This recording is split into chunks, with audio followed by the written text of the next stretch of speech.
안녕하세요. 저는 올해 68세가 된 박정희라고 합니다.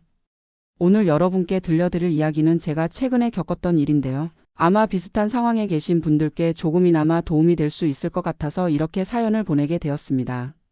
지금 돌이켜보면 참 많은 것을 배웠던 시간이었어요. 가족이라는 게 얼마나 소중한지, 그리고 진정한 사랑이 무엇인지 깨닫게 해준 경험이었죠. 저는 한국에서 30년 동안 초등학교 교사로 일했습니다. 1995년 아들 준혁이가 고등학교 2학년이 되던 해에 큰 결심을 했어요. 아이의 미래를 위해 미국으로 이민을 가기로 한 거죠.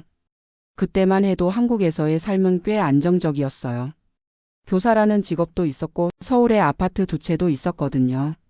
하지만 아들이 의사가 되고 싶다는 꿈을 가지고 있었는데 미국에서 공부하면 더 좋은 기회가 있을 거라고 생각했어요.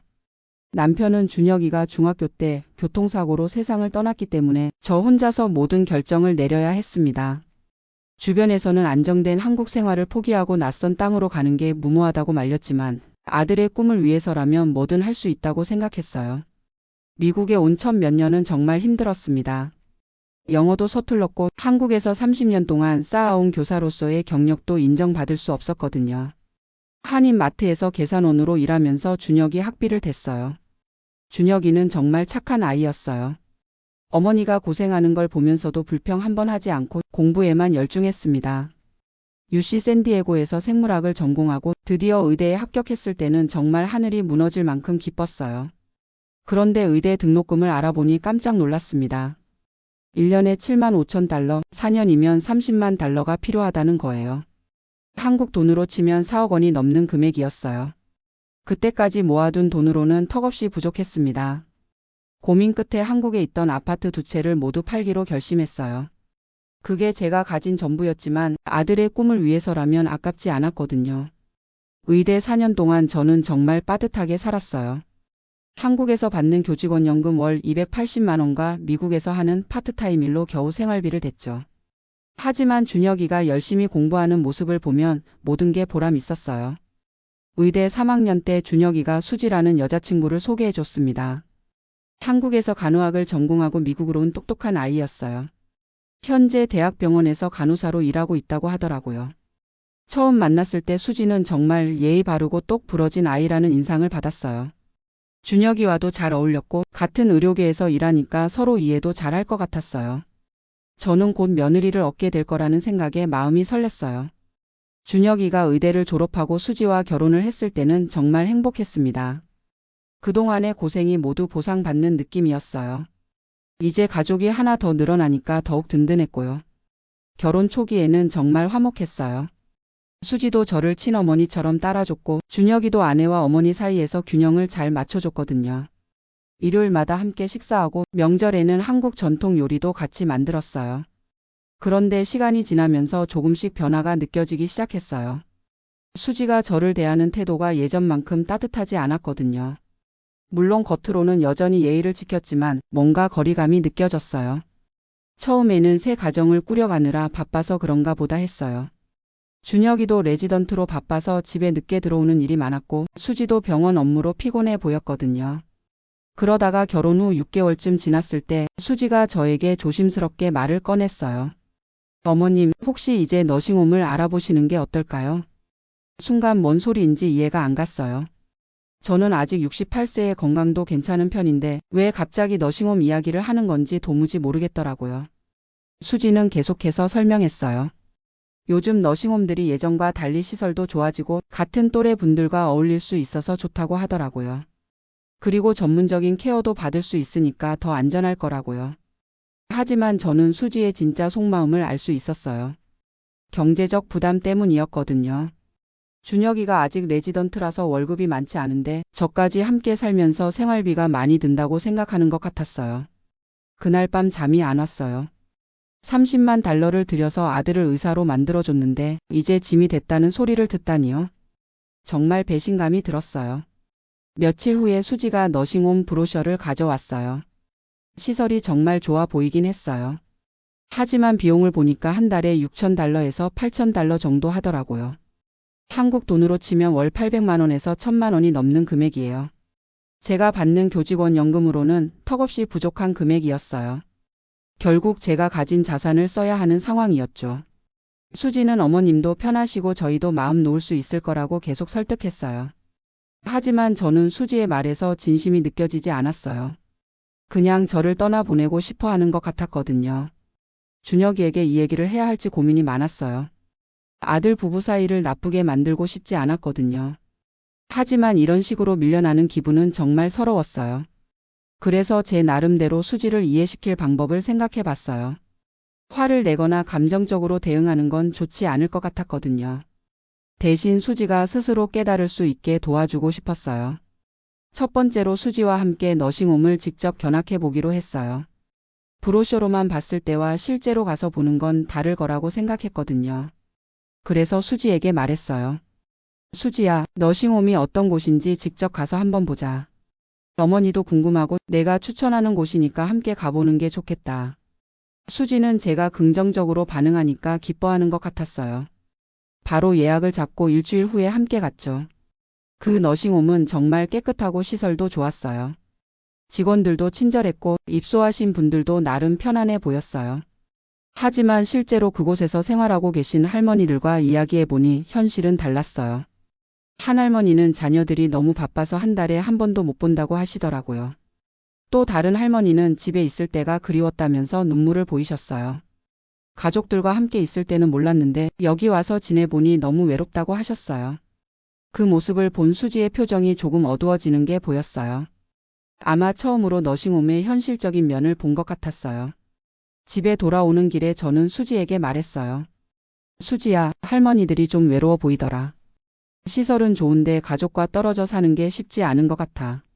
수지는 별말 없이 고개만 끄덕였어요. 뭔가 생각이 많아 보였거든요. 며칠 후에 저는 수지에게 제 이야기를 들려줬어요. 제가 젊었을 때 시어머니를 모셨던 경험 말이에요. 수지야, 어머니가 젊었을 때 이야기 좀 해줄까?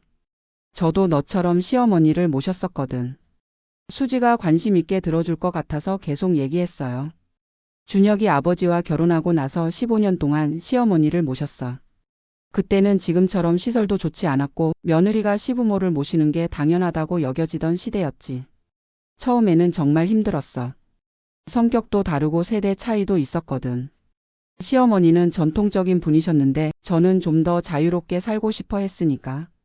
하지만 시간이 지나면서 시어머니를 통해 많은 걸 배웠어. 인생의 지혜도 얻었고 무엇보다 가족이라는 게 얼마나 소중한지 깨달았지. 시어머니가 돌아가시기 전에 제 손을 잡고 고맙다고 하시더라. 그때 비로소 깨달았어. 시어머니를 모신 게 희생이 아니라 축복이었다는 걸. 수지는 제 이야기를 조용히 들어줬어요.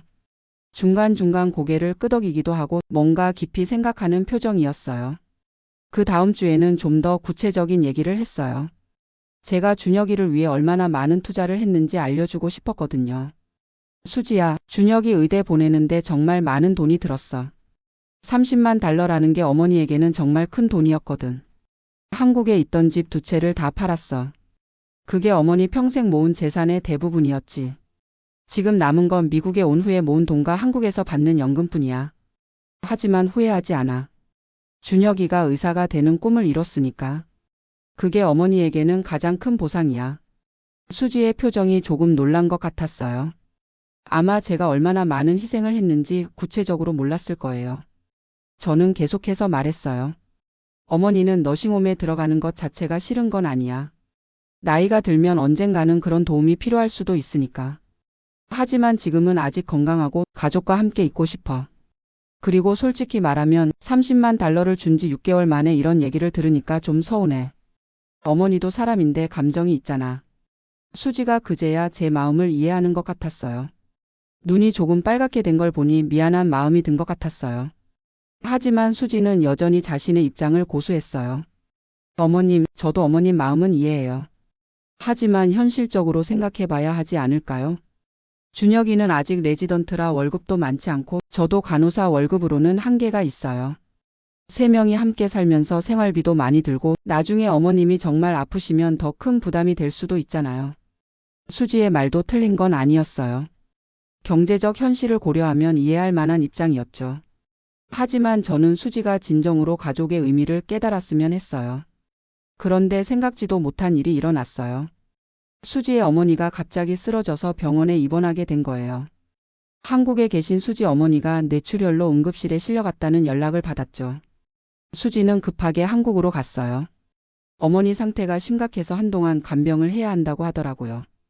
수지가 한국에 있는 2주 동안 저는 준혁이와 많은 대화를 나눴어요. 아들도 어머니와 아내 사이에서 고민이 많았다는 걸 알 수 있었어요. 준혁이가 말했어요. 엄마, 수지 말도 틀린 건 아니에요. 경제적으로 부담이 되는 것도 사실이고. 하지만 엄마를 너싱홈에 보내고 싶은 마음은 전혀 없어요. 엄마가 저를 위해 얼마나 많은 희생을 하셨는지 제가 모를 리 없잖아요.